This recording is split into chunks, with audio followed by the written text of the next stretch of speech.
It is the oldest story ever told. For over a century, we believed we had recovered it.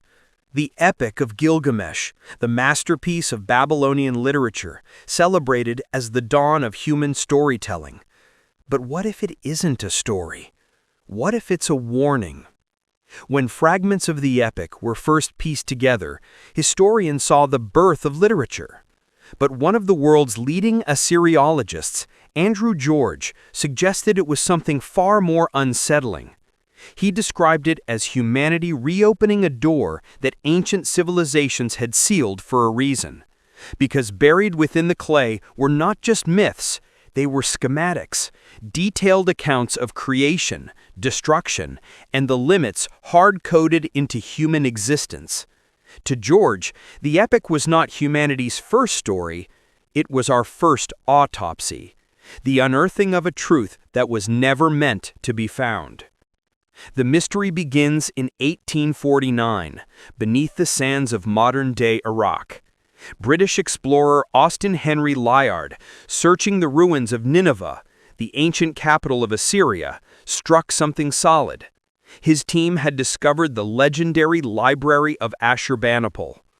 Rooms lined with tens of thousands of clay tablets, the collected knowledge of an entire civilization. Many were shattered, some burned black by a fire that had consumed the city in 612 BCE. Yet, the wedge-shaped writing, cuneiform, had survived. For years, the fragments sat in the British Museum, a puzzle no one could solve. Until 1872. A quiet, self-taught museum assistant named George Smith began to study them. One afternoon, translating a damaged tablet, he froze. The words described a flood so vast it drowned all life, leaving one man alive in a great boat filled with animals. His name was Utnapishtim. Smith realized he was reading the story of Noah's Ark, but thousands of years older. The discovery sent a shockwave through Victorian England, a society that believed the book of Genesis was the singular divine origin of the flood account. Smith's translation proved the biblical version came later. The tablet he held was an Akkadian copy from the 7th century BCE, itself based on Sumerian and Babylonian stories dating back another 1,000 years. The Mesopotamian flood myth was in writing long before the Hebrew Bible was compiled. It was the world's first recorded apocalypse. Witnesses say Smith, overwhelmed, jumped from his chair and ran through the museum in delirious excitement. He had found the origin of one of our most sacred stories, but he had also, unknowingly, opened the door. Only a few years later, searching for more fragments in Mesopotamia, George Smith died suddenly of dysentery at only 36 years old. A tragic coincidence, or, as some would later whisper, the first casualty of the text. The full story, compiled around 1100 BCE by a Babylonian scribe named Sin-Leqi-Unini, tells of Gilgamesh, the mighty king of Uruk. His quest for eternal life after the death of his friend, Enkidu, forms the heart of the epic. But modern scholars, chief among them Andrew George, began to see a darker code embedded in the text.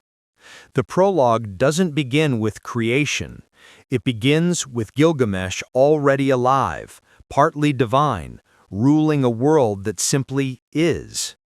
There is no divine breath, no shaping from dust. Humanity exists as a fact, not a gift. The text calls Gilgamesh 2/3 divine and 1/3 human. This wasn't poetry. It was a statement on human nature. George argued that, to the Mesopotamians, we were not a pure creation, but a hybrid species, a liminal state, caught between mortal flesh and something higher, but fully neither. This directly contradicted the later comforting belief that we were made perfectly in a single God's image. Deeper still, in related creation myths like the Enuma Elish, humanity's origin is one of servitude. We are formed from clay mixed with the blood of a slain, rebellious god. We are created not to share paradise, but to spare the gods from labor. This grim purpose, George believed, echoed through time, its signal too strong to be erased completely. During his translation, he noted that the earliest creation accounts used a plural word for the creators. That same plural, Elohim, meaning the gods, appears in Genesis 1. It was a linguistic ghost, a hint that both traditions drew from a shared, forgotten source, a time when creation was the work of many powers, not one. For most scholars, translation is an act of interpretation. For those who devoted their lives to Gilgamesh, it became something closer to possession. After Smith's death, a quiet superstition took hold. Researchers working on the tablets reported strange phenomena: auditory pareidolia, the mind filling the silence of the archives with the echoes of ancient language, low whispers in Akkadian, vivid, rhythmic dreams of words they couldn't comprehend upon waking. Andrew George, who painstakingly rebuilt the epic from over 300 fragments, worked in near total isolation. He described the process as a haunting. The Akkadian language wasn't a vernacular tongue, it was the language of priests and magicians, used for incantations, oaths, and curses. George realized that translating it was more than just reading. It was a reenactment. To speak the words aloud was to perform the same phonetic rituals ancient scribes used to summon their gods or banish spirits. He confessed that the more he translated, the less he felt like the author of his own work. "Sometimes I feel the text translates me," he reportedly told an interviewer. His academic notes began to blur. Instead of "Gilgamesh weeps," he would write, "I weep." When translating the epic's famous first line, "He who saw the deep," George began writing in the present tense, "I see the deep." The epic itself seems to understand this transformative power. The wild man Enkidu is tamed not by force, but by language. A temple woman's words awaken his self-awareness, making him human. George called this the moment literature first understood its own magic. It made him wonder if every translation was an initiation, forcing the translator to become something new. For a century, the epic was believed to end with Tablet 12, a narrative anomaly. In it, Enkidu, long dead and buried, somehow returns to speak with Gilgamesh from the underworld. The style and dialect are different, suggesting it was a later edition. Scholars called it a clumsy appendage. Andrew George saw it as something else, an intrusion. Not resurrection, but a breach, a human voice defying cosmic law to reach across the veil of death. Then, a new puzzle emerged. A digital ghost in the machine of academia. In the 2010s, whispers began circulating about a small, unprovenanced clay fragment, reportedly unearthed near Mosul. It was never officially published, but private photos showed cuneiform text written in reverse, a mirror script. Such writing was known in ancient Mesopotamian funerary spells, messages intended not for the living, but for the dead. Linguists who examined the low-resolution images claimed a single, terrifying line could be deciphered.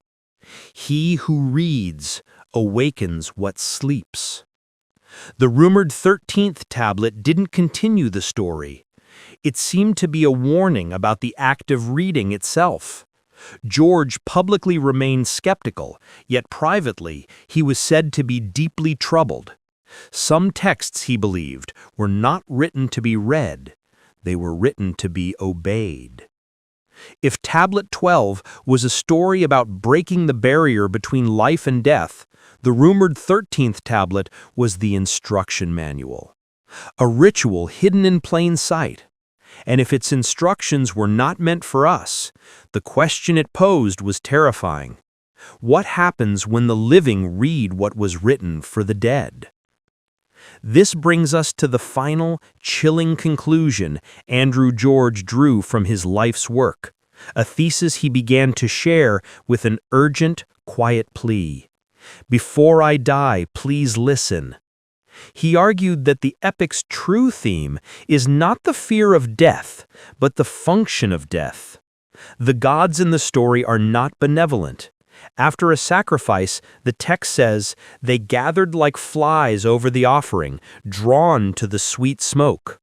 George noted this is the oldest description of a divine appetite. In a damaged commentary tablet, he claimed to have found a ghost of an omitted line. They drink the scent of the dead. He proposed a terrifying cosmology. The gods don't live on prayer, they live on the energy released by death. Every act of human suffering, every grief-stricken memory, every funeral rite feeds the cosmic order. Our mortality is their sustenance. From this perspective, Gilgamesh's quest for immortality was not just hubris, it was a threat to the entire system. A world without death would starve the gods. This, George believed, is why the epic endures. It is a self-perpetuating ritual. Every time we retell the story, we remember the dead, we experience the grief, and we participate in the ancient act of feeding the forces that rule the darkness. The epic survives because the gods will not allow it to die. And this ancient warning, George argued, has never been more relevant. We are following the same path that doomed our first hero. Gilgamesh's quest for eternal life is no longer carved in clay, it's being built in circuits and code. Artificial intelligence, genetic engineering, digital consciousness, the dream of uploading the human mind into a machine. We are still chasing the prize that destroyed him. In the epic's final lines, Gilgamesh finds solace in the great walls he built around Uruk, a legacy that will outlast him. For centuries, we read this as a message of hope. George saw it as the ultimate trap. The gods allowed him to build those walls not as a reward, but as a final cruel lesson. They let him believe he had conquered time, only so he would feel the deeper pain of watching his own magnificent creation eventually crumble. The walls were not a symbol of legacy, they were a monument to transient ambition. This echoes the rumored 13th tablet's final curse. He who builds again what was drowned shall drown again. It suggests a terrifying cycle. Each civilization that rediscovers Gilgamesh eventually begins to mirror it, reaching for divinity, defying its limits, and collapsing under the weight of its own ambition. The Epic of Gilgamesh is not an ancient story. It is our story, playing out right now.